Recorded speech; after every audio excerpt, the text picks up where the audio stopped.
L'Algérie, première destination des retraités français pour s'installer en 2023. Ils sont de plus en plus nombreux, les retraités français à quitter le territoire et à s'installer à l'étranger. Et parmi les destinations de choix des seniors de l'Hexagone, on retrouve l'Algérie.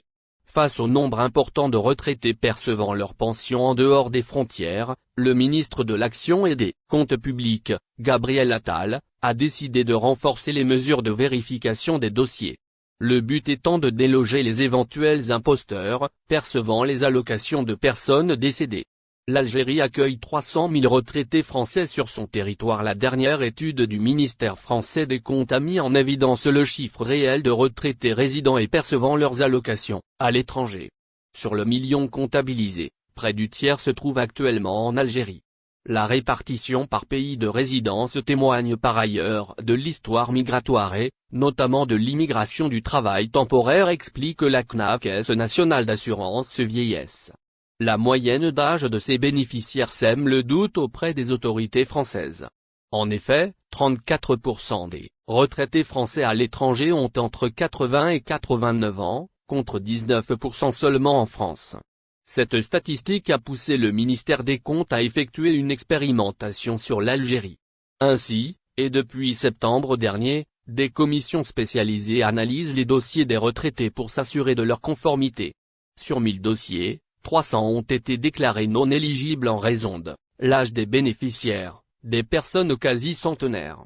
Retraités du régime français en Algérie, combien perçoivent-ils? Le contrôle des dossiers de retraite des bénéficiaires de plus de 85 ans à l'étranger se poursuit pour le ministère des Comptes. Gabriel Attal compte bien s'assurer que chaque personne qui perçoit une retraite du système français est toujours en vie, et qu'il ne s'agit pas d'une fraude à la caisse des retraites. Pour ce qui est du montant octroyé, celui-ci est en moyenne de 284 €.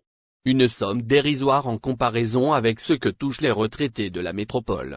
Toujours est-il que le budget alloué aux millions de retraités s'élève à 4 milliards d'euros, soit une infime partie de l'enveloppe retraite générale 3%.